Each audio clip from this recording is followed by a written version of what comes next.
जय हिंद प्यारे बच्चों। मैं जितेंद्र कुमार पांडे आपका स्वागत करता हूं आपके अपने ही YouTube platform target with Jitendra पर। प्यारे बच्चों, बोर्ड परीक्षा धीरे धीरे करीब आती जा रही है। अब अगर देखा जाए तो अक्टूबर, नवंबर और दिसंबर 3 महीने इधर और 1 जनवरी, 4 महीने आप लोगों के पास बचा है।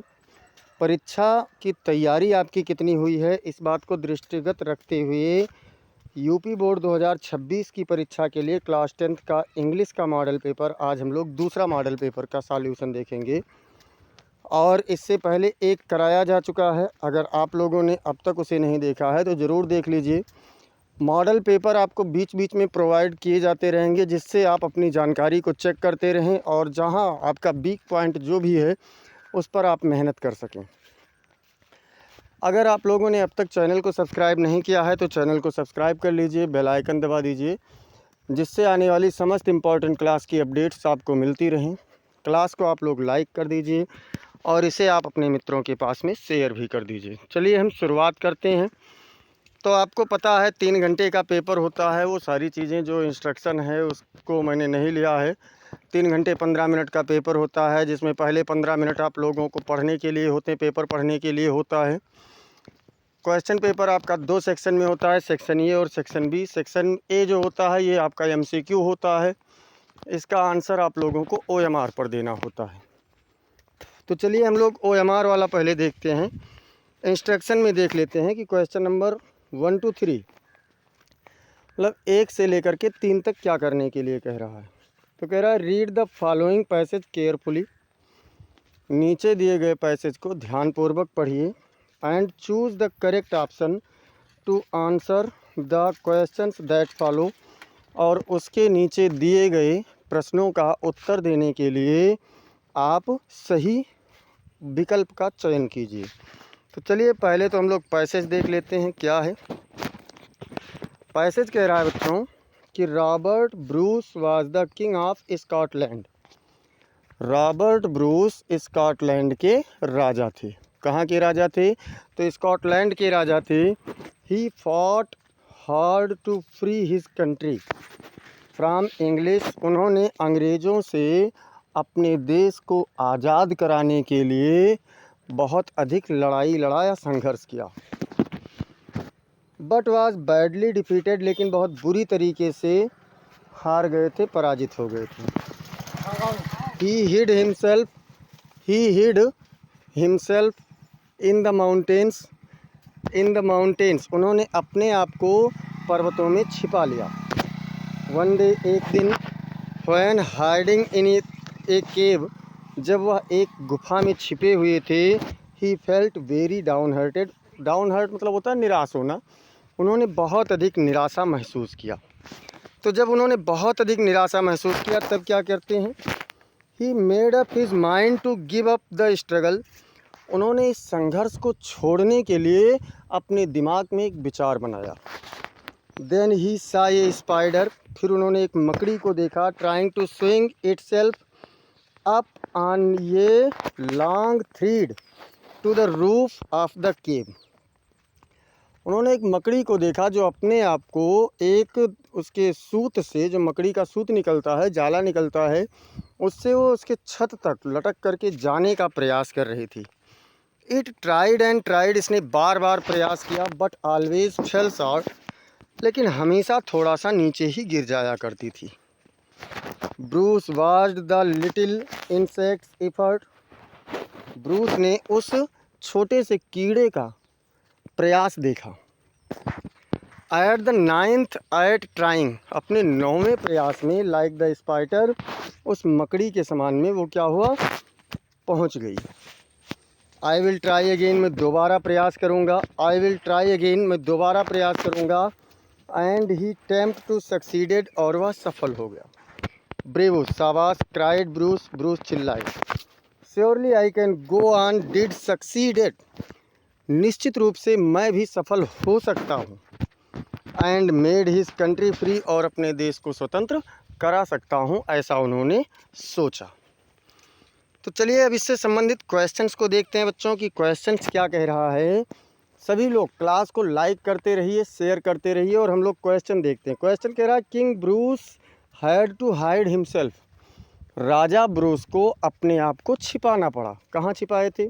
इन द जंगल्स मतलब जंगलों में, या फिर इन स्कूल्स माने स्कूलों में, या इन द माउंटेन्स पर्वतों में, या इन फैक्ट्रीज मतलब कारखानों में। राजा ब्रूस ने अपने आप को कहाँ छिपाया था? तो इन द माउंटेन्स पर्वतों में छिपाया था। बच्चों पैसेज को आप लोग एक बार ध्यान से देखिए, और चलिए मैं आपको दिखा भी देता हूँ कि कहाँ पर है। तो ये देखिए, ही hide himself in the mountains, तो कहाँ छिपाया था? पर्वतों में छिपाया था। दूसरा क्या कह रहा है? दूसरा क्वेश्चन है, he felt very down hurted, उन्होंने अपने दिल को बहुत निम्न महसूस किया, अर्थात निराश महसूस किया। इट मीन्स इसका मतलब है ही वाज वह थे, क्या थे? हैप्पी थे यानी खुश, या फिर सैड एंड विदाउट होप मतलब दुखी थे और बिना आशा के थे, या फिर ए हार्ट पेशेंट मतलब एक हृदय के रोगी थे, या फिर स्ट्रांग अर्थात मजबूत थे। तो क्या थे बच्चों? वह दुखी थे और बिना आशा के थे। डाउन हार्टेड मतलब दुखी और निराश। तो आपका बी वाला विकल्प इसके लिए सही आंसर हो जाएगा। क्वेश्चन नंबर 3 कह रहा है, क्वेश्चन नंबर 3, और 3 के लिए थोड़ा सा इसकी जूमिंग कम करते हैं जिससे चारों ऑप्शन आ सके। चलिए देखते हैं। Which word in the passage is opposite of the word failed, इस पैसेज में कौन सा शब्द असफलता या असफल का अपोजिट है, अर्थात विलोम शब्द है? वाच्ड है, या फिर डिफीटेड है, या फिर सक्सीडेड है, या फिर ट्राइड है? क्या है बच्चों? असफल होने का इसमें कौन सा शब्द ऐसा है जो अपोजिट है? तो इसमें असफलता का अपोजिट है सक्सीडेड। क्या है बच्चों? सक्सीडेड है। सी वाला विकल्प आपका बिल्कुल सही आंसर हो जाएगा। अब देखते हैं क्वेश्चन नंबर 4 to 8 के लिए एक अलग निर्देश दे रहा है। Choose the correct option to answer the following, मतलब आपको सही नीचे दिए गए प्रश्न का सही उत्तर देने के लिए आप क्या करेंगे? सही विकल्प का चयन कीजिए। तो चलिए देखते हैं सही विकल्प वाला क्वेश्चन क्या है। पहले, he wants to dot dot trekking in the Himalayas, वो हिमालय में ट्रैकिंग के लिए चाहता है। तो क्या चाहता है? गोइंग होगा, या फिर गोज होगा, या गॉन होगा, या गो होगा। तो देखिए बच्चों, वांट्स यहाँ पर प्रेजेंट इंडेफिनिट का वर्ब लगा हुआ है। तो अब दूसरी चीज़, टू जब भी लग जाए और उसके बाद अगर वर्ब का फॉर्म भरना है, तो अगर टू लग जाए तो उसके बाद में वर्ब का फर्स्ट फॉर्म भरा जाता है, यानी कि यहाँ पर क्या हो जाएगा? तो गो भरा जाएगा। क्या भरा जाएगा बच्चों? तो गो भरा जाएगा, बिल्कुल। अब चलते हैं क्वेश्चन नंबर 5।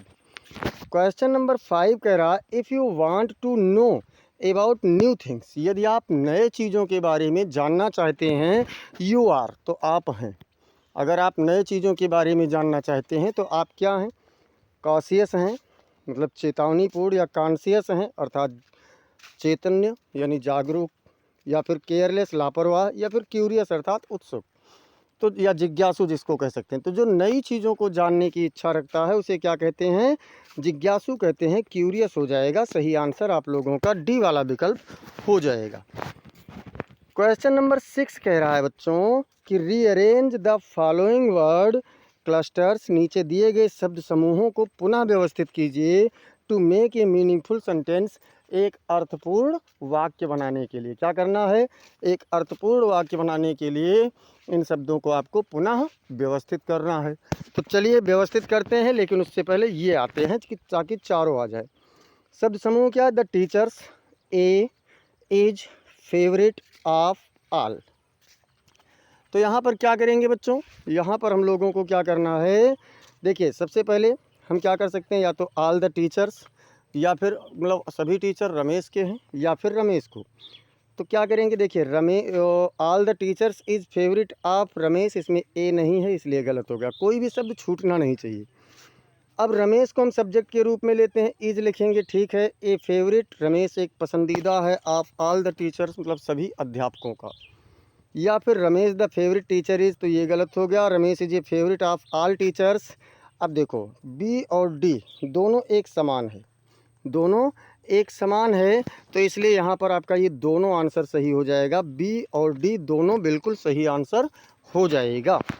क्वेश्चन नंबर 7 कह रहा है बच्चों, which of the following words is miss spelled, नीचे दिए गए शब्दों में से कौन सा एक मिस स्पेल है, अर्थात उसकी स्पेलिंग गलत है। एबंडेंस है, या अटेंडेंस है, या फिर एक्सेप्टेंस है, या फिर एक्वेंटेंस है। तो बच्चों इसमें एक्वेंटेंस की स्पेलिंग बिल्कुल सही है, एक्सेप्टेंस की भी सही है, अटेंडेंस की भी सही है, लेकिन एबंडेंस की नहीं सही है। यहाँ पर डी के बाद में ए होना चाहिए। क्या होना चाहिए? ABUNDANCE, एबंडेंस, तब सही होता। तो इसलिए यहाँ पर ए वाला विकल्प आपका मिस स्पेल्ड है और यही आपका सही आंसर है। Question number 8।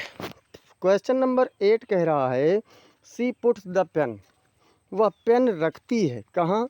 अब इन भरा जाएगा कि इनटू, की क्या भरा जाएगा? हर पॉकेट। तो इन होगा या इनटू होगा या एट होगा या ऑन होगा। बच्चों पेन कहाँ रखती है? तो अपनी जेब में। तो इन का प्रयोग होगा, ए वाला विकल्प आपका सही आंसर हो जाएगा। अब क्वेश्चन नंबर 9 एंड 10 के लिए निर्देश है। क्या है?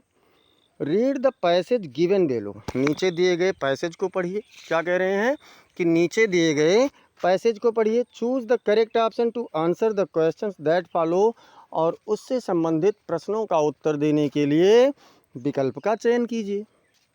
उससे संबंधित दिए गए प्रश्नों को उत्तर देने के लिए विकल्प का चयन कीजिए। चलिए देखते हैं पैसेज क्या कह रहा है। वन ऑफ द एम्प्लॉइज, कर्मचारियों में से एक, हु वाज ए पोस्टमैन, जो एक पोस्टमैन था, डाकिया था, and also helped at the post office, और डाकघर में मदद भी किया करता था, went to his boss laughing heartily, अपने दिल से हंसते हुए, बहुत खुलकर हंसते हुए अपने मालिक के पास गया, and showed him the letter to God, और उसे भगवान का पत्र दिखाया। Never in his career as a postman, अपने डाकिया के रूप में पूरे कार्यकाल में कभी नहीं, had he known that address, उसने उस पते को जाना था। मतलब एक डाकिया के रूप में अपने पूरे जीवन में उसने कभी भी उस पते को नहीं जाना था। द पोस्ट मास्टर, मतलब डाक बाबू, ए फैट, एक मोटा, अमिएबल मतलब मैत्रीपूर्ण, फेलो मतलब व्यक्ति, आल्सो ब्रोक आउट लाफिंग, ने भी हंसना शुरू किया। मतलब एक जो डाक बाबू था, एक मोटा मैत्रीपूर्ण व्यक्ति था, उसने भी हंसना शुरू कर दिया। बट लेकिन ऑलमोस्ट इमीडिएटली, मतलब लगभग तुरंत ही टर्न्ड सीरियस, व गंभीर हो गया, and tapping the later on his desk, और उस पत्र को अपनी मेज पर रखते हुए कमेंटेड, मतलब टिप्पणी किया। व्हाट फैथ, कितना विश्वास है। टिप्पणी क्या किया कि कितना विश्वास है। I wish I had the faith of man, मेरी इच्छा है कि मेरे पास भी उस व्यक्ति जैसा विश्वास होता, हु रोट दिस लेटर, जिसने यह पत्र लिखा। स्टार्टिंग अप ये करेस्पॉन्डेंस विद गॉड, भगवान के साथ एक पत्राचार का कार्य शुरू करते हुए उसने लिखा है। चलिए आप समझ तो गए ही होंगे कि ये लेंचो वाले पाठ का है। तो अब इसका हम लोग आंसर देखते हैं, और आंसर में क्या कह रहा है। तो आंसर नंबर, क्वेश्चन नंबर 9 देखिए। क्वेश्चन नंबर 9 है Lencho had written that letter to, Lencho ने वह पत्र लिखा था। किसे लिखा था? सरपंच को, या फिर गॉड को, या नाइबोर यानी पड़ोसी को, या फिर ब्रदर यानी भाई को। तो लेंचो ने पत्र किसे लिखा था बच्चों? लेंचो ने पत्र लिखा था भगवान को, इसलिए आपका बी वाला विकल्प सही आंसर हो जाएगा। Question number 10। क्वेश्चन नंबर 10 कह रहा है कि the postman eight the post office laughed, डाकघर में डाकिया हंसा, बिकॉज, क्योंकि, ही रिसीव्ड ये पार्सल, उसने एक पार्सल प्राप्त किया था। ही हैड इरिटेशन, उसे झुंझलाहट हुई थी। या फिर द पोस्टमैन सेड समथिंग, डाकिया ने कुछ कहा था। या the letter was address to God, उस लेटर पर, उस पत्र पर भगवान का पता लिखा हुआ था। तो सही आंसर क्या होगा बच्चों?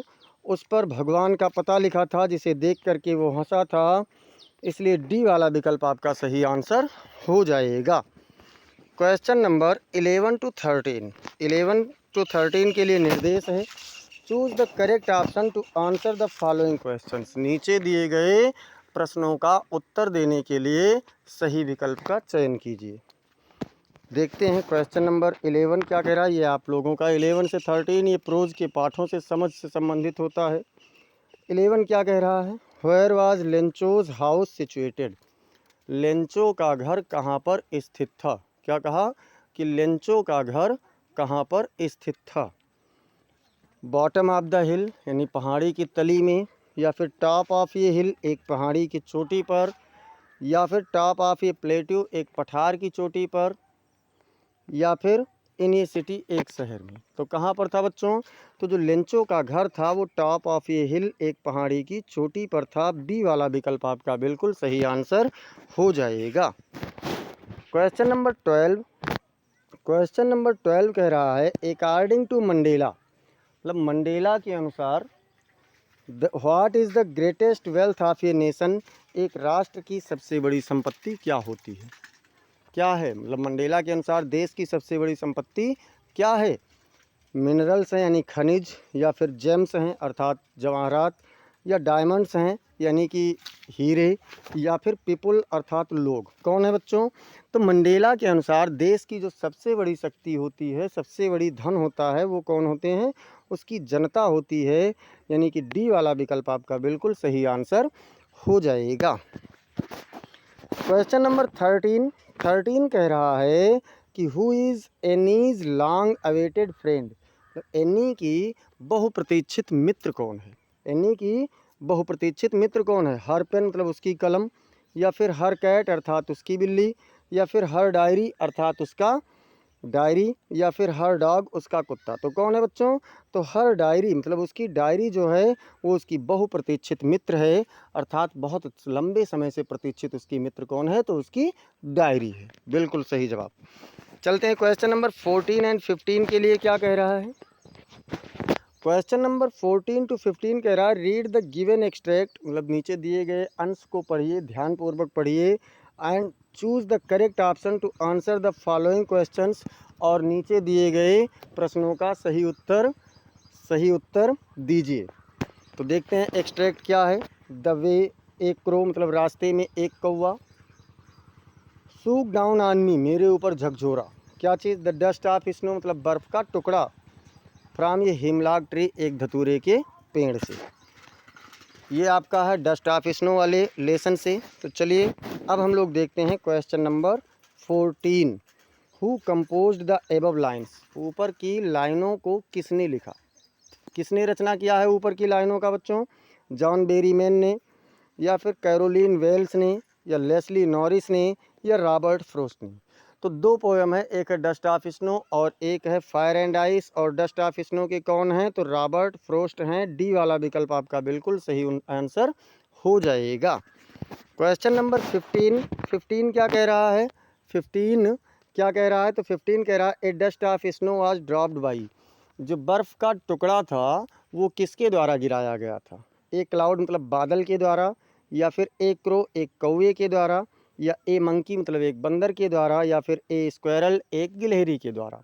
तो किसके द्वारा गिराया गया था बच्चों? तो आप लोगों ने पढ़ा है एक कौवे के द्वारा गिराया गया था। बी वाला विकल्प आपका बिल्कुल सही आंसर हो जाएगा। अब देखिए क्वेश्चन नंबर 16 से लेकर के 20 तक के लिए ये आपका सप्लीमेंट्री से होता है, और इसमें कह रहा choose the correct option to answer the questions यहाँ पर टाइपिंग में छूट गया तो कोई बात नहीं, समझ लीजिए। इसमें क्या करना है, 16 से लेकर के 20 तक के लिए कह रहा है कि आप पैसेज को पढ़ मतलब क्वेश्चन का आंसर दीजिए। अब 16 नंबर कह रहा है 16 number who was tricky, tricky कौन था? ए कैट मतलब एक बिल्ली थी, या फिर ए मंकी एक बंदर था, या ए डॉग एक कुत्ता था, या फिर ए रैबिट एक खरगोश था। कौन था ट्रिकी? तो बच्चों ट्रिकी एक कुत्ता था, मिसेस पंफ्रे का पालतू कुत्ता था। सी वाला विकल्प आपका बिल्कुल सही आंसर हो जाएगा। क्वेश्चन नंबर 17 कह रहा है बच्चों who is the writer of the story the thieves story. The thieves story यानी चोर की कहानी का लेखक कौन है? देखिए यहाँ कहानी का कहे हैं, क्या अनिल है, या रस्किन बॉन्ड हैं, या हरी सिंह हैं, या फिर अनिल्स फ्रेंड यानी अनिल का मित्र है। तो बच्चों जब थीप्स मतलब राइटर ऑफ द स्टोरी पूछे तो रस्किन बॉन्ड होंगे, और अगर इन द स्टोरी पूछा होता तो अनिल होता। इसलिए यहाँ पर क्या पूछा है कि ऑफ द स्टोरी, तो बी वाला विकल्प आपका सही आंसर हो जाएगा। क्वेश्चन नंबर 18 कह रहा है Everett took part in county dot dot fair. Everett ने काउंटी मेले में हिस्सा लिया, तो कौन से क्षेत्रीय मेले में? फोटोग्राफर वाले में, या फिर डिबेटर वाले में, या फिर साइंटिस्ट वाले में, या ऑल ऑफ द एबव इन सब में। तो बच्चों जो एवराइट था, एवराइट साइंटिस्ट मेले में हिस्सा लिया था उसने, तो सी वाला विकल्प आप लोगों का बिल्कुल सही आंसर हो जाएगा। एक लेसन आप लोगों का है मेकिंग ए साइंटिस्ट, सप्लीमेंट्री का है, ये उसी पाठ का है। अब चलते हैं क्वेश्चन नंबर 19। क्वेश्चन नंबर 19 कह रहा है माटिल्डाज हस्बैंड वाज, माटिल्डा का पति था, कौन थे? ए मिनिस्टर मतलब एक मंत्री थे, या फिर ए बिजनेसमैन एक व्यापारी थे, या फिर एन ऑफिसर यानी एक कर्मचारी मतलब कार्यालय के ऑफिसर थे या अधिकारी यानी, या फिर एक पेटी क्लर्क मतलब एक क्लर्क थे, दयनीय क्लर्क थे। तो कौन थे बच्चों? तो जो माटिल्डा का मतलब पति था वो कौन था? वो शिक्षा विभाग में एक पेटी क्लर्क था। डी वाला विकल्प आप लोगों का बिल्कुल सही आंसर हो जाएगा। Question number 20। क्वेश्चन नंबर 20 कह रहा है बच्चों what was Bholi's real name, भोली का वास्तविक नाम क्या था? प्रिया, या फिर गीता, या फिर सुलेखा, या फिर सीता। भोली का वास्तविक नाम, तो भोली का वास्तविक नाम था क्या? सुलेखा। इनकी सभी बहनों का नाम याद कर लीजिए, RMCS। आर से राधा, मंगला, चंपा, सुलेखा। क्या है? राधा, मंगला, चंपा, सुलेखा, जिसमें सुलेखा सबसे छोटी थी और इसी को लोग भोली या बुद्धू कहते थे। तो बच्चों ये आप लोगों का 20वां प्रश्न हो गया, और ये सभी प्रश्न आपके बोर्ड परीक्षा में आपको OMR दिया जाएगा, उस पर आंसर करना होगा। यहाँ से आपका शुरू होता है सेक्शन बी, और ये आपको कॉपी में लिखना होगा। तो चलिए देखते हैं। सेक्शन बी का क्वेश्चन नंबर फर्स्ट कह रहा है read the following passage and answer the questions that follow. नीचे दिए गए पैसेज को पढ़िए और उससे संबंधित प्रश्न का उत्तर दीजिए। ये आप लोगों का एक अनसीन पैसेज पुनः मिलता है बच्चों। तो चलिए देखते हैं यहाँ से। Buddha found that all man are unhappy. Buddha ने पाया कि सभी मनुष्य नाखुश थे, दुखी थे। रिच और पुअर, वो चाहे अमीर हो या गरीब। वेल्थ ब्रिंग्स कंफर्ट, धन आराम लाता है। ए fleeting fancy of Joy. A fleeting fancy मतलब एक उड़ता हुआ कल्पना ऑफ जॉय मतलब प्रसन्नता का। बट नो रियल हैप्पीनेस, लेकिन कोई भी वास्तविक खुशी नहीं लाता है। While he was in this mood, जब वो इसी भावों में थे, he came across one of the saints, वह एक संत के पास आए। Who still performed penance far from the crowd, जो अभी भी अपने ध्यान में लगा हुआ था, अपनी दुख परेशानियों से दूर था, इस भीड़ की परेशानियों से दूर था। A passionate desire to do likewise took hold of Gautama.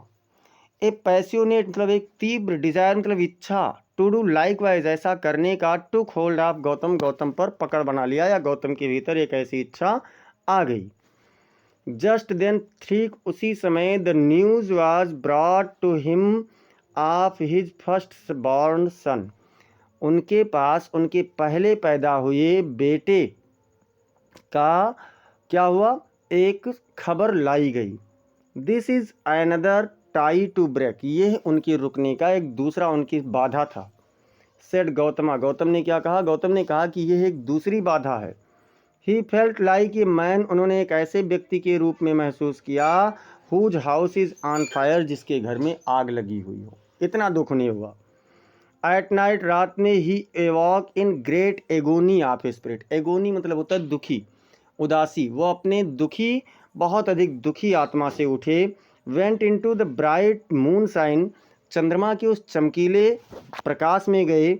Mounted his horse, अपने घोड़े पर बैठे। And rode off into the woods, और सीधे जंगलों की ओर चल दिए।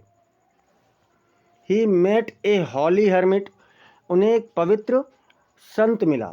In the Vindhya mountains, Vindhya की पहाड़ियों में, उन्हें विंध्य की पहाड़ियों में एक पवित्र संत मिला। एंड टॉक टू हिम, और उनसे बातचीत की। But he was not satisfied, लेकिन वह संतुष्ट नहीं हुए।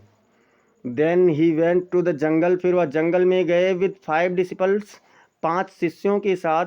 And there he gave himself up to fasting and penance, और वहाँ पर उन्होंने व्रत और उपवास रखा। But it brought him no sense of truth, लेकिन इससे उन्हें किसी भी प्रकार की सत्य की समझ नहीं आई। Then he gave up fasting, फिर उन्होंने व्रत छोड़ दिया, व्रत उपवास छोड़ दिया। And began to feed himself fully, और खुद भरपेट भोजन करने लगे।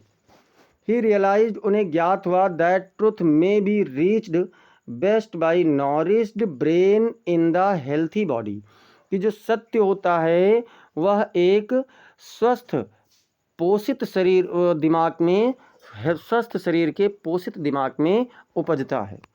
अब देखते हैं बच्चों इसमें प्रश्न क्या कह रहा है। तो पहला प्रश्न कह रहा है, Buddha found out a very specific thing, Buddha ने एक बहुत विशेष चीज़ पाया था।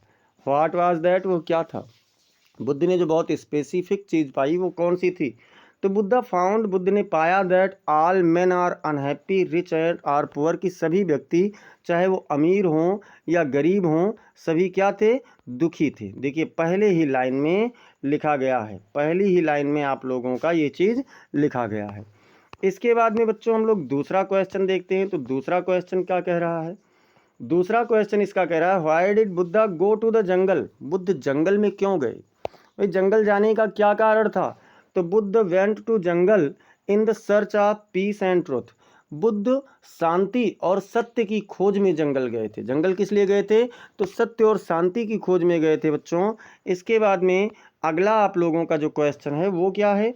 अगला क्वेश्चन कह रहा है, फाउंड आउट ये word in the passage which means forest, passage में आप कोई एक ऐसा शब्द तलाशिए जिसका अर्थ जंगल होता है। तो देखिए पैसेज में दो शब्द हैं बच्चों, एक फॉरेस्ट का मीनिंग, एक तो वुड्स है और दूसरा जंगल है। तो आप दो के दोनों लिख सकते हैं या केवल एक लिख सकते हैं। अब चलते हैं क्वेश्चन नंबर 4। इसमें कह रहा है, फाइंड आउट ये word in the passage which means pain, passage में आप किसी एक ऐसे शब्द का चयन कीजिए जिसका मतलब दर्द या फिर दुख होता है। तो पेन का क्या सिनोनिम्स दिया गया पैसेज में? एगोनी। क्या दिया गया बच्चों? एगोनी दिया गया है। इस प्रकार से हम लोगों ने पैसेज को सॉल्व किया, और पैसेज को सॉल्व करने के बाद टोटल आपके 7 नंबर यहाँ से बन जाएंगे। अब चलते हैं क्वेश्चन नंबर 2।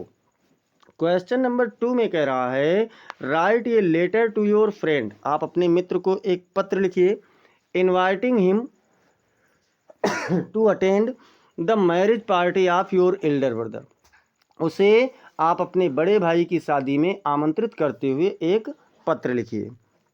तो चलिए शुरुआत करते हैं। जब भी आप ऐसा पत्र लिखेंगे तो या इधर से शुरू करेंगे, जैसे B125 ये मकान नंबर है, model town Jalandhar, model town Jalandhar का है, डेटेड 24 अगस्त 2000, जो भी हो 25-26, तो 25 यहाँ कर लीजिए। देखिए आपका बोर्ड परीक्षा होना है 26 में। दूसरी चीज़, ये डेट आप वही डालना जिस दिन आपकी परीक्षा तिथि घोषित होगी। इसके बाद में अब देखते हैं, डियर विनोद, मान लीजिए आपके, या फिर यहाँ आप विनोद ना करके फ्रेंड भी कर सकते हैं, डियर फ्रेंड, प्रिय मित्र, I feel delight to invite you, delighted मतलब प्रसन्न, मैं प्रसन्न महसूस करता हूँ, to invite you to attend the marriage party of my brother, अपने भाई की शादी के समारोह में आपको आमंत्रित करते हुए मैं बहुत खुशी महसूस करता हूँ। The marriage will take place on 6 September 2012 यहाँ पर लिखा गया। अब आप पीछे का डेट तो लिखेंगे नहीं, आप 2026 में लिख रहे हैं तो आप यहाँ 2026 लिखना, क्योंकि बोर्ड परीक्षा 26 में होना है। तो क्या करेंगे कि शादी 2026 में 6 सितंबर को होगी। I will leave for Gwalior on 6 September 2012 at 5 AM in the morning, मैं सुबह में 5 बजे से ग्वालियर के लिए निकलूँगा। ग्वालियर के लिए मैं 5 बजे सुबह 6 सितंबर 2012 को निकलूँगा। I shall say at Sachin stay at Scindia Dharamshala, मैं सिंधिया धर्मशाला में ठहरूँगा। ए फ्यू अदर फ्रेंड्स, कुछ अन्य मित्र भी, विल आल्सो अटेंड इट, इसमें आएंगे। We shall have a jolly good time to spend, हमारे पास एक प्रसन्नचित्त समय व्यतीत करने का समय होगा। We plan to visit Gwalior palace, हमने ग्वालियर पैलेस भी जाने की योजना बनाई है। And other places as well, और साथ ही साथ अन्य स्थानों पर जाने की भी योजना बनाई है। We shall come back on 7th instant in the morning, हम 7 तारीख को सुबह सुबह ही वापस आ जाएंगे। I request you to come here early, मैं आपसे यहाँ पर जल्दी आने का निवेदन करता हूँ। We shall be having a good time, हम सबके पास एक अच्छा समय होगा। उसके बाद में क्या करना है, डू लेट मी नो, मुझे जानकारी दीजिए about the times and date of your arrival, अपने आने के तारीख और समय की मुझे जानकारी से ज़रूर अवगत कराना। Convey my regards to uncle and aunt, चाचा और चाची से मेरा सम्मान कहना, प्रणाम कहना। विद बेस्ट विशेज, सुंदर या अच्छे भावनाओं के साथ, योर फैथफुली, आपका वफादार XXX, यहाँ पर आपको अपना नाम बिल्कुल नहीं लिखना है। मान लो आप इसे नहीं कर पा रहे लेटर को, तो आर लगा करके, अथवा आपको दिया गया है बच्चों एक एप्लीकेशन लिखने का। Write an application to the principal of your college, आप अपने कॉलेज के प्रधानाचार्य को एक प्रार्थना पत्र लिखिए। किस लिए? Requesting him to grant you a week leave as your father is hospitalised, अपने प्रधानाचार्य से उनसे एक सप्ताह की छुट्टी के लिए प्रार्थना पत्र लिखिए, क्योंकि आपके पिताजी अस्पताल में हैं। तो इसको भी देख लेते हैं कि एप्लीकेशन कैसे लिखेंगे। तो आंसर में to the principal RUD inter college Itiathok Gonda, कोई ज़रूरी नहीं है कि आप यहाँ पर अपना सही पता डालें, जो भी आप चाहें, जो भी विद्यालय का नाम चाहें डाल सकते हैं बोर्ड परीक्षा में। उसके बाद में यहाँ से शुरुआत करेंगे तो लिखेंगे सर यानी श्रीमान जी, most respectfully I beg to say, अत्यधिक निवेदन के साथ मैं कहता हूँ, that my father has been suffering from fever since last 3 days, कि मेरे पिताजी पिछले 3 दिनों से बुखार से पीड़ित हैं। And the doctor suggested to take him rest for 1 week, और डॉक्टर ने उन्हें 1 सप्ताह के लिए आराम करने का सुझाव दिया है। There is no one to take care of him in the house, घर में उनकी देखभाल करने वाला इस समय कोई नहीं है। So I am unable to attend the classes, इसलिए मैं क्लास में उपस्थित होने में असमर्थ हूँ।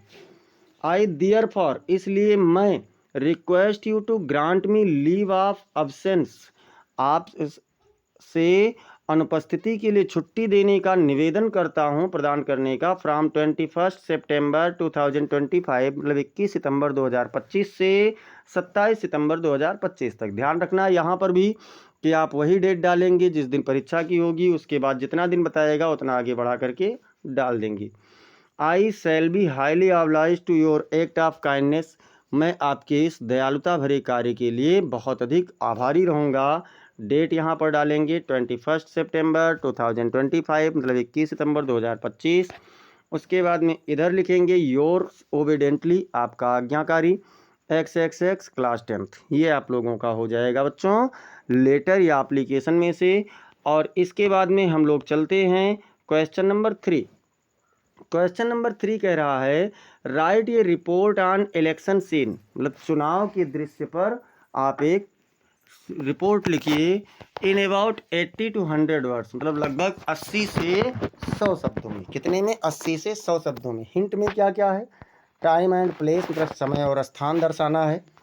Scene around the polling station, polling station के यानी पोलिंग बूथ के चारों ओर के दृश्यों को दर्शाना है। Scene inside the polling booths, polling booth के भीतर के दृश्यों को दर्शाना है।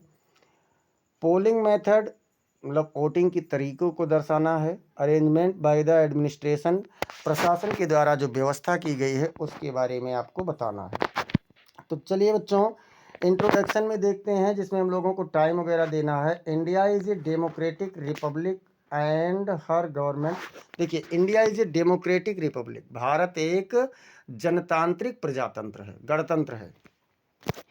And her government is run by the elected representatives of the people, और इसकी सरकार जनता के द्वारा चुने गए प्रतिनिधियों के द्वारा चलाई जाती है। So elections are held after every 5 years, इसलिए चुनाव प्रत्येक 5 वर्ष के बाद आयोजित किए जाते हैं। This is for the parliament, ये संसद के लिए होता है। Which forms the central government, जो केंद्रीय सरकार का निर्माण करती है या जो केंद्र सरकार बनाती है। इलेक्शंस आर आल्सो हेल्ड, चुनाव आयोजित भी किए जाते हैं फॉर स्टेट असेंबलीज, मतलब राज्य के विधानसभाओं के लिए, कारपोरेशंस मतलब नगर निगमों के लिए, म्यूनिसिपल बोर्ड्स म्यूनिसिपल बोर्डों के लिए, डिस्ट्रिक्ट बोर्ड्स मतलब जो जिला प्रशासन है, and various other local bodies और अन्य कई स्थानीय निकायों के लिए भी चुनाव आयोजित किए जाते हैं। दूसरा नंबर क्या कह रहा है बच्चों, दूसरा हेडिंग आप लोग देखते हैं, इलेक्शन इन माय सिटी, मेरे शहर में चुनाव कैसा था, यानी चुनाव का दृश्य आपको बताना है। लास्ट ईयर, पिछले वर्ष, elections were held in my city to elect the representatives to the municipal corporation of Delhi. पिछले साल मेरे स्थान पर या कह सकते हैं मेरे क्षेत्र में जो चुनाव आयोजित हुआ वो किस लिए, तो म्यूनिसिपल कॉरपोरेशन यानी नगर निगम दिल्ली नगर निगम के लिए क्या हुआ था बच्चों, तो वहाँ पर प्रतिनिधियों का चुनाव हुआ था। Different political parties like the Congress, विभिन्न राजनीतिक पार्टियां जैसे कि कांग्रेस है, द बीजेपी मतलब भारतीय जनता पार्टी है, the Janata Dal, the CPI and the CPM, ये सभी पार्टियों का नाम है, put up their candidates for different states, अलग अलग राज्यों, डिफरेंट सीट्स मतलब अलग अलग सीटों के लिए अलग अलग प्रतिनिधियों को उतारा, इन डिफरेंट कॉन्स्टिट्यूंसीज मतलब विभिन्न चुनाव क्षेत्रों के लिए। Some candidates did not belong to any party, कुछ ऐसे भी सदस्य थे, प्रतिनिधि थे जो किसी भी समूह पार्टी से नहीं थे, and contested the elections as independents, और वह इस चुनाव में स्वतंत्र रूप से प्रतिभाग ले रहे थे, अर्थात निर्दलीय रूप से प्रतिभाग कर रहे थे। अब देखते हैं कैनवासिंग, मतलब कैनवासिंग व्यवस्था कैसी थी, अर्थात बैनर पोस्टर की व्यवस्था कैसी थी। Canvassing began 2 weeks before the election, banner poster या कह सकते हैं प्रचार की जो व्यवस्था थी ये चुनाव से 2 सप्ताह पहले शुरू हुई। The parties took out processions and organized meetings in the support of their candidates, पार्टियों ने अपने प्रतिनिधियों का मदद करने के लिए जगह जगह घोषणा किया और बैठक बुलाई अर्थात मीटिंग किया। The speakers in such meetings, ऐसी बैठकों में जो बोलने वाले वक्ता थे, detailed their programmes of work, अपने कार्यों की योजनाओं का विवरण दिया। If their party won in the election, यदि उनकी पार्टी चुनाव में जीतती। बिग प्रोमिसेस वीआर मेड, बड़े बड़े वादे किए गए। Pamphlets and handbills were freely distributed, मतलब जो पंपलेट था और हैंडबिल यानी छोटे छोटे बिल्ला और पर्चे स्वतंत्र रूप से बिना किसी शुल्क के बांटे गए, and pasted on the walls, और दीवालों पर चिपकाए गए। Candidates and their supporters went about in jeeps, tempos, trucks and 3 wheelers fitted with loud speakers. Candidate और उनके जो सपोर्टर थे यानी प्रशंसक थे, वे जीपों में, टेम्पोओं में, ट्रकों में और 3 पहिया वाहनों में लाउड स्पीकर लगा करके घूम रहे थे, शाउटिंग स्लोगन्स, नारे चिल्लाते हुए। They also went on foot from door to door canvassing for votes, वे वोट के लिए प्रचार करते हुए एक एक घर पर एक एक दरवाजे से होकर जा रहे थे, गए, पैदल भी गए।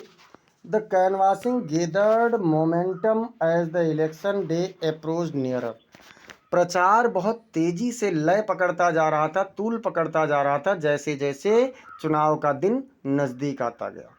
But all canvassing had to be stopped 24 hours before, लेकिन पूरा चुनाव की प्रक्रिया 24 घंटे पहले बंद कर दी गई। The actual time of voting, vote डालने के वास्तविक समय से पहले 24 घंटे पहले चुनाव की प्रचार की प्रक्रिया बंद कर दी गई। पोलिंग अरेंजमेंट्स, मतलब जो पोलिंग की बूथ की व्यवस्था थी वो कैसी थी। Elaborate arrangements were made at the polling station for voting, मतदान के लिए चुनाव केंद्रों पर ज़बरदस्त व्यवस्थाएं की गई थीं। Each polling station was divided into 3 booths. प्रत्येक चुनाव का जो मतदान केंद्र था वो 3 केंद्रों में बांटा गया था। The division was made by tying bamboo poles. जो अलग अलग मतलब ये विभाजन था ये बांस के खंभों से बनाया गया था। Each booth had a curtain hung in one corner of the room. कमरे के एक कोने में प्रत्येक केंद्र पर भीतर कुछ पर्दे लगाए गए थे। कर्टेन मतलब पर्दा। 2 tables and 2 chairs were placed for voters to mark the ballot papers। 2 मेज और 2 कुर्सियां बैलेट पेपर पर चिन्ह लगाने के लिए, मुहर लगाने के लिए मतदाताओं के लिए रखी गई थी। The ballot boxes were placed behind the curtain. पर्दे के पीछे बैलेट के बक्से रखे गए थे। At the entrance to the room, कमरे के प्रवेश द्वार पर polling officer sat on chairs. जो मतदान अधिकारी थे वो कुर्सी पर बैठे हुए थे। With relevant registers to check the voters. मतलब कुछ आवश्यक रजिस्टर को रखे हुए मतदाताओं की जांच करने के लिए। सिक्योर दियर सिग्नेचर्स। उनके हस्ताक्षर को सुरक्षित करते थे। And issue ballot papers. और उन्हें बैलेट पेपर प्रदान करते थे। पांचवा क्या कह रहा है बच्चों? Voting begins. मतलब चुनाव यानी वोटिंग प्रक्रिया शुरू होती है। The voting was to begin at 8 AM। 8 बजे से वोटिंग शुरू हो रहा था। द प्रेसिडिंग ऑफिसर मतलब जो इसको मतदान कराने वाले अधिकारी थे। द पोलिंग ऑफिसर्स मतदान अधिकारी and other helpers all arrived at 6 AM। और अन्य सहायक लोग सभी 6 बजे तक पहुंच गए। दे सील्ड द बैलेट बॉक्सेस। उन्होंने बैलेट के बक्से को या मतदान बक्से को उन्होंने क्या किया? सील किया। Before the candidates are their representatives. उन मतलब प्रतिनिधि या उनके प्रतिनिधियों के सामने। And put them behind the curtains और इन एवरी बूथ। और प्रत्येक केंद्र में उन्हें पर्दों के पीछे रखा गया। Voters started arriving. मतलब मतदाता पहुंचने लगे इन लार्ज नंबर्स, बड़ी भारी संख्या में। And stood in क्वेज। और लाइनों में खड़े होने लगे। Eight 5 minutes to 8। 5 से 8 मिनट तक the polling officers took their seat. जो मतदान अधिकारी थे उन्होंने अपनी सीटें ले ली। Voting began exactly at 8। ठीक 8 बजे वोटिंग शुरू हो गया। The first voter went to the polling officer. जो पहला मतदाता था वो पोलिंग मतदान अधिकारी के पास गया। The voter was identified. उस मतदाता का पहचान किया गया। And his name in the voters list was ticked. और वोटर लिस्ट में उसके नाम के सामने टिक किया गया, मार्क किया गया। देन फिर the upper side of his index finger. मतलब उसके इंडेक्स फिंगर यानी कि जो तर्जनी उंगली होती है अंगूठे के बगल वाली, उसके अंगूठे के बगल वाली उंगली के ऊपरी हिस्से पर was marked with an indelible ink. मतलब एक ना मिटने वाली स्याही से चिन्ह लगाया गया। To prevent him from voting again. उसे दोबारा वोटिंग करने से रोकने के लिए। He was given the ballot paper. उसे बैलेट पेपर दिया गया। which he marked with the candidate of his choice। जिस पर उसने अपने पसंद के प्रतिनिधि पर मोहर लगाया। And put it into the ballot box. और इसे बैलेट बॉक्स में डाल दिया। This process was repeated with every voter. ये प्रक्रिया प्रत्येक मतदाता के साथ दोहराया गया। अब देखते हैं कंक्लूजन, निष्कर्ष क्या निकलता है बच्चों। The voting continued smoothly till 5 in the evening। शाम 5 बजे तक मतदान की प्रक्रिया चलती रही। Then the ballot boxes were sealed in the presence of the representatives. फिर प्रतिनिधियों के सामने उस मतदान के बक्से को सील किया गया, बंद किया गया। They were then sent under police security to the central hall. फिर उन्हें पुलिस सुरक्षा के तहत सेंट्रल हॉल में भेजा गया। where counting of votes was to begin the next day. जहाँ पर अगले दिन वोटों की गिनती शुरू होने वाली थी। इस प्रकार से हम लोगों ने इसे कर लिया। अथवा, अथवा क्या करेंगे बच्चों, मान लीजिए आप उसे नहीं कर पा रहे हैं तो right an article on the my favourite book in about 80 to 100 words. मतलब मेरे सब पसंदीदा किताब के ऊपर आपको एक निबंध लिखना है, जिसमें क्या करना है, name of the book and author, लेखक का नाम, किताब और लेखक का नाम, थीम ऑफ द बुक, किताब की विषय वस्तु, इट्स लैंग्वेज एंड स्टाइल, इसकी भाषा और तरीका, रीजन्स फॉर लाइकिंग, पसंद करने का तरीका, और कंक्लूजन यानी कि निष्कर्ष। तो चलिए देखते हैं name of the book and author, इसका भी आंसर देख लेते हैं। Name of the book and author, the author मतलब लेखक, किताब और उसके लेखक का नाम। I am fond of reading books, मैं किताबें पढ़ने का शौकीन हूँ, भैया हर कोई किसी को होना भी चाहिए। Reading books is my hobby, किताबों की पढ़ना मेरा शौक़ है। I have read so many books, मैंने बहुत सारी किताबें पढ़ी हैं। The Ramcharitmanas is one of them, Ramcharitmanas उसमें से एक है। क्या कहा कि मैंने बहुत सी किताबें पढ़ी लेकिन रामचरितमानस उसमें से एक है। आई लाइक इट मच, मैं इसे बहुत अधिक पसंद करता हूँ। I read it again and again, मैंने इसे बार बार पढ़ा। क्या कहा कि मैंने इसे बारंबार पढ़ा। Its author is Goswami Tulsidas, इसके लेखक गोस्वामी तुलसीदास हैं। He was a famous poet, वह एक बहुत प्रसिद्ध कवि थे। अब देखिए थीम ऑफ बुक मतलब डिस्क्रिप्शन यानी किताब का विवरण, विषय वस्तु क्या थी।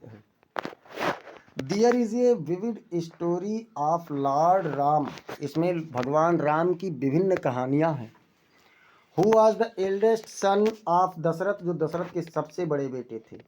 Dasharath was the famous king of Ayodhya, Dasharath Ayodhya के एक बहुत ही प्रसिद्ध राजा थे। Ram was exile to the forest for 14 years, Ram को 14 वर्षों के लिए वनवास दिया गया। Sita who was his wife, Sita जो उनकी पत्नी थी, also went to the forest, भी जंगल गई। His brother Lakshman was with him, उनके भाई लक्ष्मण उनके साथ थे। इन द फॉरेस्ट, जंगल में। Sita was carried off forcibly by Ravan, Sita बलपूर्वक रावण के द्वारा ले जाई गई। द किंग आफ्टर 14 ईयर्स, एक मिनट, हाँ ये वाला बेटा मिसप्रिंट हो गया है, यहाँ पर क्या हुआ, सीता ले जाई गई। इट्स लैंग्वेज एंड स्टाइल में क्या कह रहा है, इसकी भाषा और विषय मतलब तरीका। तो the Ramcharitmanas is an epic, Ramcharitmanas एक महाकाव्य है। एपिक मतलब क्या होता है, महाकाव्य। तो रामचरितमानस एक महाकाव्य है। It is written in Hindi, ये हिंदी में लिखा गया है। Sanskrit is also used in it, इसमें संस्कृत का भी प्रयोग किया गया है। It is in verse form, ये छंद के रूप में है। Tulsidas has written so many books, Tulsidas ने बहुत सारी किताबें लिखी हैं। All books are written in Awadhi, सभी किताबें अवधि में लिखी गई हैं। So the Ramcharitmanas is also in अवधि, इसलिए रामचरितमानस भी अवधि में ही लिखा गया है। अब देखिए कह रहे हैं रीजन्स फॉर लाइकिंग इट, इसे पसंद करने का तरीका क्या है, कारण क्या है। I like the book very much, मैं किताब बहुत अधिक पसंद करता हूँ। It's language is musical and simple, इसकी भाषा संगीतमयी और साधारण है। It is full of wisdom, ये बुद्धिमत्ता से भरी हुई है। इट इज़ ये स्टोर हाउस ऑफ आइडियल्स, ये आदर्शों का एक संग्रह है। व्हिच है वर्दी टू बी फॉलोड, जो अनुसरण करने योग्य है। बिफोर अस, हमारे सामने। It presents A picture of an ideal society, या एक आदर्श समाज का चित्रण करता है। इट पॉइंट्स आउट दैट, इसमें ये बात भी दर्शाया जाता है कि द इविल इज पनिश्ड, बुराई को सजा मिलती है। And the good is rewarded in the end, और अंत में अच्छाई को सम्मान मिलता है। कंक्लूजन कह रहा है बच्चों, निष्कर्ष क्या है। तो निष्कर्ष में देखते हैं, due to all the above qualities, इन सभी उपरोक्त कारणों की, गुणों की वजह से the Ramcharitmanas is a very popular in India, Ramcharitmanas Bharat में बहुत प्रसिद्ध है। It is widely read with devotion, इसे भक्ति भावना के साथ बहुत विस्तृत रूप से पढ़ा जाता है। The Hindus worship it, Hindu इसकी पूजा करते हैं। It is also known as the Ramayana, इसे रामायण के रूप में भी जाना जाता है। I like it very much, मैं इसे बहुत अधिक पसंद करता हूँ। I read it every day, मैं इसे प्रतिदिन पढ़ता हूँ। इसके साथ साथ अब देखते हैं बच्चों, क्वेश्चन नंबर 4 शुरू हो गया। यहाँ से ग्रामर का सेक्शन शुरू होता है। और 4 नंबर क्या कह रहा है, rewrite the following sentence by changing into indirect speech. नीचे दिए गए वाक्य को इनडायरेक्ट स्पीच में बदल करके दोबारा लिखिए। क्या कहा? My friend said to me, मेरे मित्र ने मुझसे कहा, लव इज़ ब्लाइंड, प्रेम अंधा होता है। मेरे मित्र ने क्या कहा मुझसे? कि प्यार अंधा होता है। आंसर देखते हैं। माई फ्रेंड टोल्ड मी, मेरे मित्र ने मुझे बताया, दैट लव इज़ ब्लाइंड, कि प्रेम अंधा होता है। देखिए, लव इज़ ब्लाइंड, प्रेम अंधा होता है, कहावत है। तो इसमें केवल सेट्टू को टोल्ड करना है और क्या करना है? दैट लगा देना है, बस और कुछ नहीं करना। कामा इन्वर्टेड कामा को हटा देना है। चलते हैं इसके बी वाले पर। बी वाला कह रहा है बच्चों कि change the following into passive voice. नीचे दिए गए वाक्य को आप पैसिव वॉइस में बदल दीजिए। राजन टीच अस साइंस, राजन हमें विज्ञान पढ़ाता है। इसमें डबल ऑब्जेक्ट है, एक तो अस है, दूसरा साइंस है। तुम दोनों से बना सकते हैं। अस को इधर लाएंगे तो वी हो जाएगा, we are taught science by Rajan, हमें राजन के द्वारा विज्ञान पढ़ाया जाता है। या फिर साइंस को इधर लाते हैं तो क्या बनेगा? Science is taught by us by Rajan, विज्ञान हमें राजन के द्वारा पढ़ाया जाता है। दोनों आपका सही हो जाएगा, चाहे जिस तरीके से आप लोग बना दीजिए। अब चलते हैं एक्टिव पैसिव डायरेक्ट इनडायरेक्ट, पूरा पढ़ाया जा चुका है और इसका अलग अलग प्लेलिस्ट भी है, आप वहाँ से जा कर के पूरा एक बार अपना देख सकते हैं। क्वेश्चन नंबर इसमें C4 का C कह रहा है पंक्चुएट द फॉलोइंग। नीचे दिए गए वाक्य को आप पंक्चुएट कीजिए, मतलब इसमें विराम चिन्हों का उचित प्रयोग कीजिए। Why did Mohan go to Delhi on Sunday morning, Mohan रविवार की सुबह दिल्ली क्यों गया? तो देखिए, वाक्य शुरू हो रहा है इसलिए व्हाई का W कैपिटल लेटर में हो जाएगा। Why did Mohan, Mohan proper noun है तो यम कैपिटल लेटर में हो जाएगा। गो टू दिल्ली, दिल्ली भी प्रॉपर नाउन है इसलिए D कैपिटल लेटर में हो जाएगा। फिर क्या है? ऑन संडे, संडे दिन का नाम है, ये भी कैपिटल में हो जाएगा। मॉर्निंग, अंत में बेटा यहाँ पर एक चीज़ मुझसे भूल हुई, प्रश्नवाचक चिन्ह लगेगा। तो ये आप लोगों का 2 नंबर का क्वेश्चन सॉल्व हो गया। अब इसके बाद में हम लोग चलते हैं अगले पर, और अगला क्या कह रहा है? डी वाला। डी वाले में कह रहा है बच्चों translate the following into English. नीचे दिए गए वाक्य को अंग्रेजी में अनुवाद करो। तो चलिए अनुवाद कर लेते हैं। क्या कह रहा है? कि वृक्ष हमारे देश की अमूल्य निधि हैं। कौन भैया? तो ट्रीज, पेड़। आर, अमूल्य का होता है प्राइजलेस, और निधि का होता है एसेट्स ऑफ आवर कंट्री, हमारे देश की। Trees are priceless assets of our country, वृक्ष हमारे देश की अमूल्य निधि हैं। फिर इसके बाद में दूसरा वाक्य कह रहा है वृक्ष हमें केवल ईंधन व फल ही नहीं देते, बल्कि वह हमें इमारती लकड़ी भी देते हैं। तो ट्रीज, पेड़ केवल नहीं देते, मतलब not only give us fuels and fruits, मतलब केवल हमें ईंधन और फल ही नहीं देते, but also, but they also give us timber, बल्कि वह हमें इमारती लकड़ियाँ भी देते हैं। फिर क्या कह रहे हैं बच्चों? हमें अधिक से अधिक पेड़ लगाना चाहिए। तो क्या करेंगे? वी शुड प्लांट, हमें लगाना चाहिए as many trees as possible, उतने अधिक पेड़ जितना कि संभव हो। अनावश्यक रूप से पेड़ों को नहीं काटना चाहिए। तो we should not cut trees unnecessarily, अनावश्यक रूप से हमें पेड़ों को नहीं काटना चाहिए। ये हम लोगों का बन गया। अब हम लोग चलते हैं क्वेश्चन नंबर 5 की ओर। और 5 क्या कह रहा है? किसी एक प्रश्न का क्या कह रहा है? Answer the following questions in about 30 to 40 words each. प्रत्येक शब्दों का, प्रत्येक प्रश्नों का 30 से 40 शब्दों में उत्तर दीजिए। एक बार सभी लोग बेटा क्लास को लाइक कर दीजिए और जोरदार तरीके से इसे शेयर कर दीजिए। और चलिए हम लोग देखते हैं कि पहला क्वेश्चन क्या कह रहा है। तो ए वाले में कह रहा है how according to Mandela, Mandela के अनुसार कैसे had apartheid policy affected South Africa, मतलब रंगभेद की नीति ने दक्षिण अफ्रीका को कैसे प्रभावित किया। चलिए आंसर देख लेते हैं। अकॉर्डिंग टू मंडेला, मतलब मंडेला के अनुसार, द पॉलिसी ऑफ एपार्थीड, मतलब रंगभेद की नीति ने created a deep and lasting wound in the country and it's people, मतलब देश और इसके लोगों में एक गहरा और कभी ना समाप्त होने वाला घाव बनाया है। ऑल ऑफ अस, हम में से सभी, विल स्पेंड मेनी ईयर्स, कई वर्ष बिता देंगे, इफ़ नॉट जनरेशन, यद्यपि पीढ़ियां नहीं, recovering from that profound hurt, उस प्राप्त घाव को, चोट को सुधारने में। तो ये वाला आप लोग करेंगे। मान लीजिए इसे नहीं कर पा रहे हैं तो इसमें अथवा करके भी दिया जाता है बच्चों। और अथवा में क्या कह रहा है, what does any right in her first essay, any अपने पहले निबंध में क्या लिखती है, क्या लिखती है। तो चलिए देखते हैं। इन हर फर्स्ट एसे, अपने पहले निबंध में, टाइटल्ड ए चैटर बॉक्स, एक बातूनी विषय का शीर्षक था, Annie wants to come up with convincing arguments to prove the necessity of talking. Annie बातचीत की आवश्यकता को सिद्ध करने के विचार से, समझाने के विचार से लिखना चाहती है, तर्क देना चाहती है। सी रोट, उसने लिखा, 3 पेजेस, 3 पेज, उसने 3 पेज लिखा।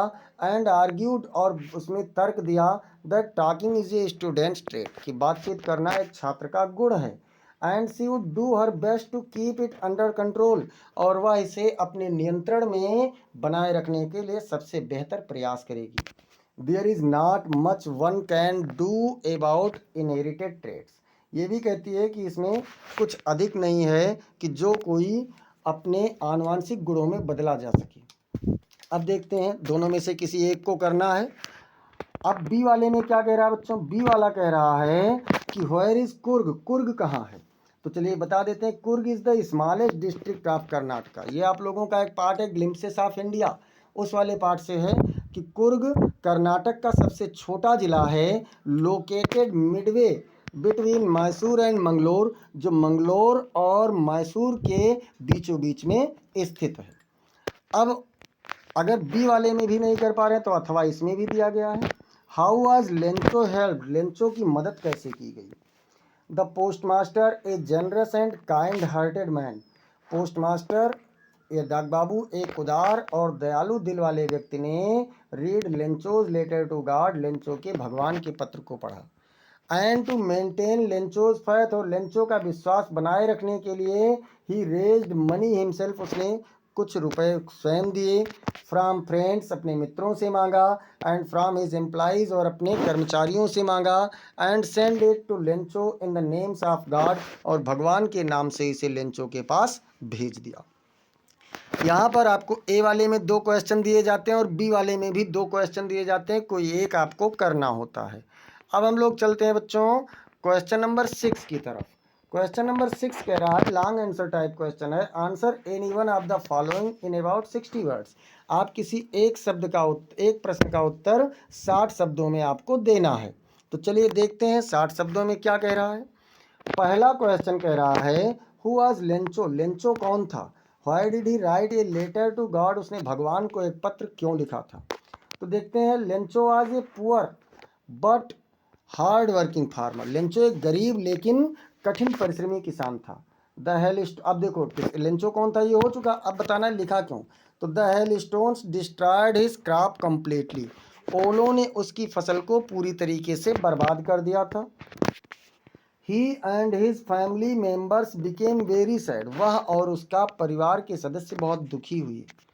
He thought, उसने सोचा, that year, कि उस वर्ष, they did not have any crop, उनके पास कोई भी फसल नहीं होगी, so इसलिए they had to starve, उन्हें भूखों रहना था।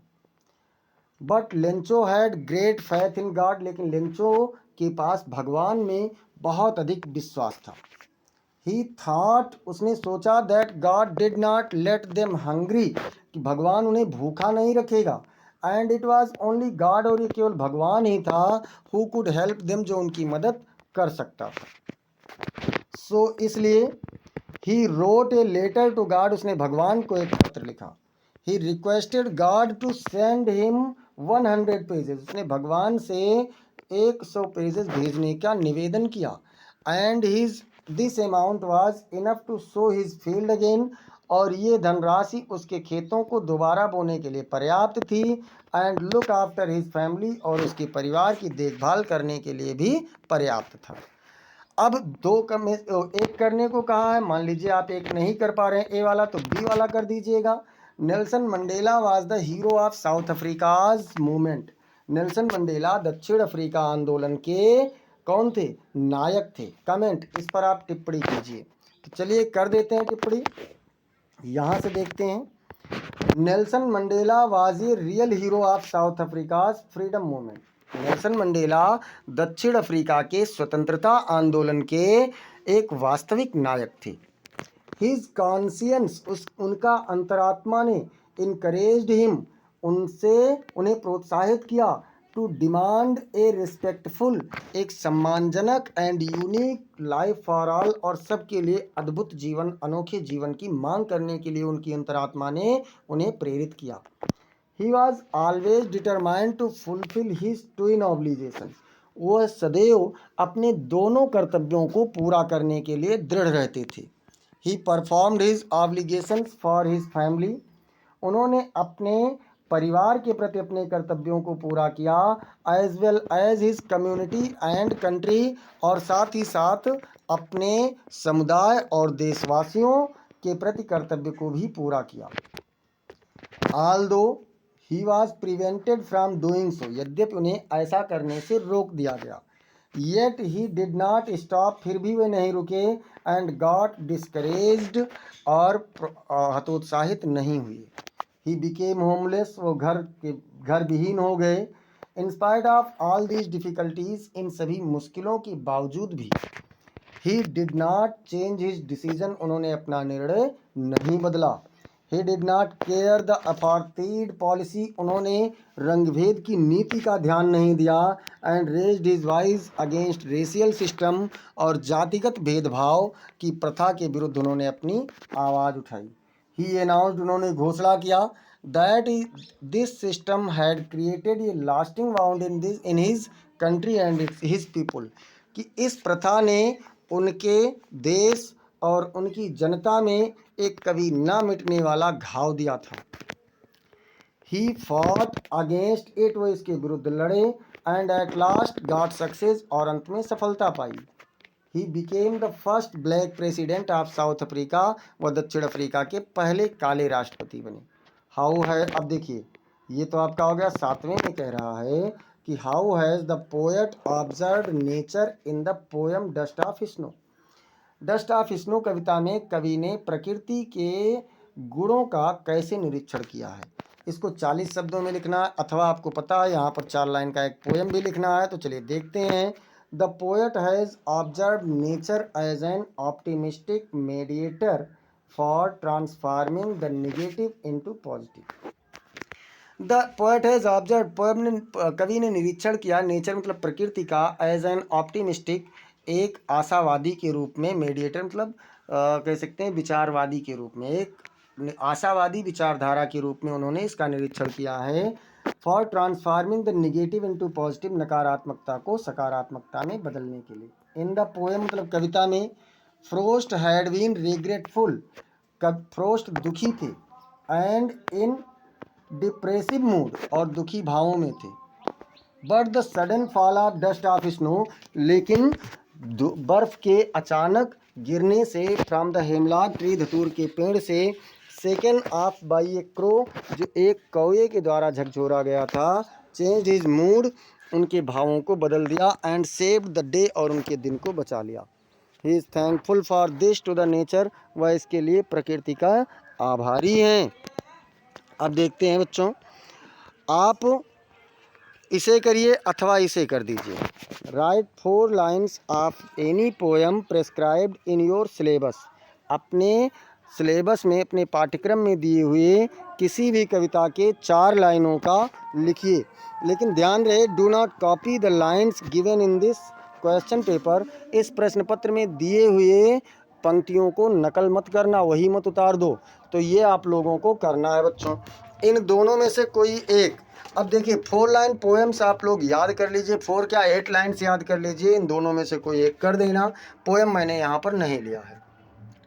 क्वेश्चन नंबर 8 कह रहा है बच्चों, right the central idea of any one of the following poems, आप किसी भी एक कविता के सेंट्रल आइडिया अर्थात केंद्रीय भाव को लिखिए। इन अबाउट 40 to 50 वर्ड्स, लगभग 40 से 50 शब्दों में आपको लिखना है। तो चलिए यहाँ पर टॉपिक पहले देखते हैं कि कौन कौन सा है। तो इसमें टॉपिक है बच्चों डस्ट ऑफ स्नो, मतलब धूल के कण या बर्फ के कण, बर्फ के कण हैं इसमें एक टॉपिक है। दूसरा टॉपिक आप लोगों का क्या है, अमांडा है। और तीसरा टॉपिक है फायर एंड आइस। इसमें मैंने आज एक ही पोएम को मैं करवाऊंगा अमांडा का। डस्ट ऑफ स्नो का मैं एक बार करवा चुका हूँ, फायर एंड आइस का भी करवा चुका हूँ, लेकिन अगले पोएम में अगले उसमें करवाऊंगा। चलिए देखते हैं अमांडा की सेंट्रल आइडिया को आंसर में।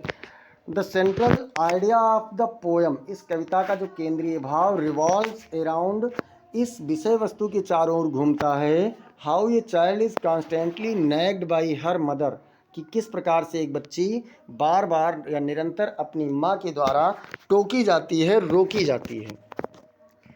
The poetess sets light on, मतलब कवयित्री इस विषय पर भी प्रकाश डालती हैं।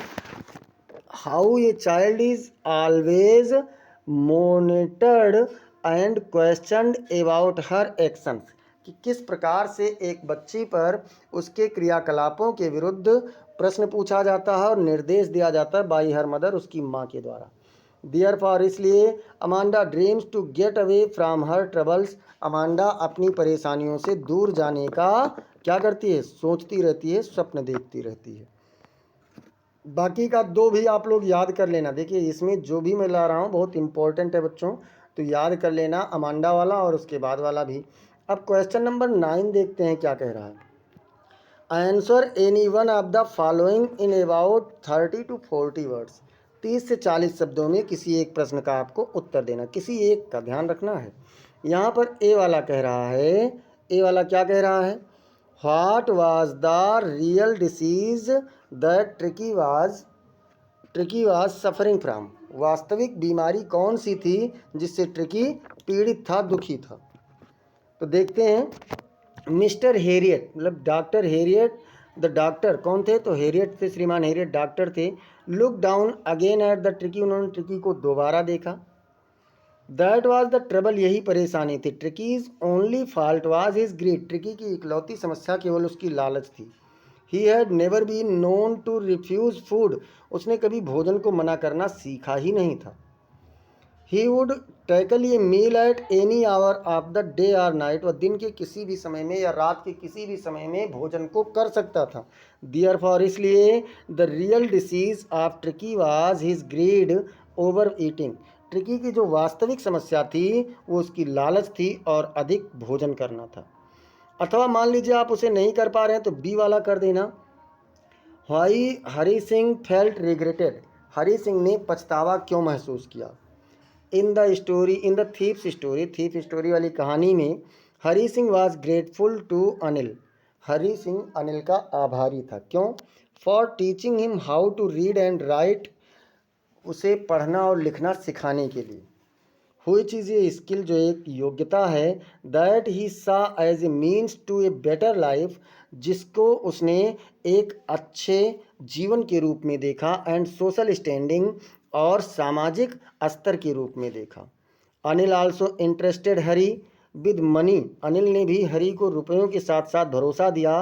Which demonstrated A level of trust, जो एक भरोसे के स्तर की ओर इशारा करता है। That Harry recognized and valued, कि हरी की पहचान बनी और उसकी कीमत बढ़ी। इस प्रकार से बच्चों यहाँ पर हम लोगों ने क्वेश्चन नंबर 9 को कर लिया जो सप्लीमेंट्री से संबंधित था। क्वेश्चन नंबर 10 देखते हैं क्या कह रहा है। तो क्वेश्चन नंबर 10 कह रहा है कि answer any one of the following in about 60 words, आप नीचे दिए गए प्रश्नों में से किसी एक प्रश्न का उत्तर लगभग 60 शब्दों में आपको देना है। तो चलिए देखते हैं पहला क्वेश्चन क्या है। पहला क्वेश्चन कह रहा है बच्चों कि right a character sketch of Mrs Pomfrey, Shrimati Pomfrey का आपको चरित्र चित्रण करना है। Mrs Pomfrey is a wealthy, क्या कहा कि Mrs Pomfrey is a wealthy and loving women, Shrimati Pomfrey एक धनी और प्रेमी महिला है। Who deeply cares for his dog tricky, जो अपने कुत्ते ट्रिकी के लिए बहुत अधिक प्रेम करती हैं। सी हैज़ ए काइंड हार्ट, उनके पास एक दयालु हृदय है, दयालु दिल है। And is very affectionate towards tricky, और ट्रिकी के प्रति वह बहुत स्नेह रखती है। Treating him almost like a child, उसके साथ लगभग एक बच्चे के जैसा व्यवहार करती हैं। Her love for Tricki, Tricki के लिए उनका प्रेम, हाउएवर जैसा कि leads her to spoil him excessively, उसे मोटापे की ओर बर्बाद कर देता है। She gives him too much food and treats, वह उसे बहुत अधिक भोजन देती हैं और उसके साथ अच्छा व्यवहार करती हैं। थिंकिंग इट, ये सोचते हुए, हर मतलब अपने आप से, when it comes to Tricki's health, जब वो ट्रिकी के स्वास्थ्य पर आती हैं। फिर क्या होता है बच्चों, सी ओवर फीड्स हिम, वह उसे अधिक खिलाती हैं। विद रिच फूड, मतलब संपन्न या पोषित भोजन के साथ, लाइक क्रीम केक, जैसे कि cream cake, chocolate, which makes him very fat and unhealthy, जो उसे बहुत मोटा और अस्वस्थ यानी बीमार बना देता है। She also gives him extra supplements, वो उसे कुछ अतिरिक्त चीज़ें भी देती हैं, बिलीविंग, ये सोचते हुए, they are good for him, कि वो उसके लिए अच्छी हैं। डिस्पाइट मिस्टर हेरियट्स एडवाइस, श्रीमान हेरियट की सलाह के बावजूद भी, to cut down Tricki's food, Tricki के भोजन में कमी करने के लिए, एंड इंक्रीज हिज एक्सरसाइज, और उसके व्यायाम में बढ़ोतरी करने के बावजूद, जो उन्होंने सुझाव दिया था, Mrs Pumphrey find it's very hard to say no to Tricki, श्रीमती पंपरे ट्रिकी को इसे मना करने में बहुत मुश्किल पाती हैं, अर्थात मना नहीं कर पाती हैं। मान लो आप ट्रिकी का करेक्टर स्केच नहीं लिख पा, उसका मिसेज पंपरे का नहीं लिख पा रहे हैं, तो क्या करेंगे, write a character sketch of Hari Singh का चरित्र चित्रण दे दीजिए। दोनों में से कोई एक आपको करना है। चलिए देखते हैं हरी सिंह वाला बच्चों। Hari Singh was a 15 years old boy, Hari Singh एक 15 वर्षीय लड़का था। बट इन हिज स्टोरी, लेकिन अपनी कहानी में, इन दिस स्टोरी, इस कहानी में, he has been presented as a well experienced and skilful thief, उसे एक बहुत अधिक अनुभवी और कुशल चोर के रूप में उपस्थित किया गया है। He had a great knowledge of human behaviour, उसे मनुष्यों की आदतों का एक अच्छी जानकारी भी थी। ही न्यू, वह जानता था, that simple looking persons could be robbed easily, कि आसान से, साधारण से दिखने वाले लोगों को आसानी से लूटा जा सकता था। He was perfect in telling lies, वह झूठ बोलने में पूर्ण था, मतलब बहुत ज़बरदस्त झूठ बोलता था। ही रॉब्ड अनिल, उसने अनिल को भी लूट लिया। हु ट्रस्टेड हिम, जो उस पर भरोसा करता था। इन द एंड, अंत में, ही रियलाइज्ड हिज मिस्टेक, उसे अपनी गलती का एहसास हुआ। So he was an interesting character, इसलिए वह एक बहुत ही रुचिकर चरित्र पात्र था। तो बच्चों, इस प्रकार से आप लोगों का आज ये मॉडल पेपर समाप्त हुआ। फिर मिलते हैं अगले मॉडल पेपर में। तब तक के लिए अगर आप लोगों ने चैनल को सब्सक्राइब नहीं किया है तो चैनल को सब्सक्राइब कर लीजिए, साथ ही साथ बेल आइकन दबाना ना भूलिए। क्लास को आप लोग लाइक कीजिए और इसे अपने मित्रों के पास में शेयर कीजिए, और कमेंट सेक्शन में आप लोग ज़रूर बताइए कि आपको क्लास कैसी लगी। मिलते हैं फिर अगली क्लास में ऐसे ही इंटरेस्टिंग मॉडल पेपर के साथ या कुछ लेसन्स के साथ में। तब तक के लिए जय हिंद, जय भारत।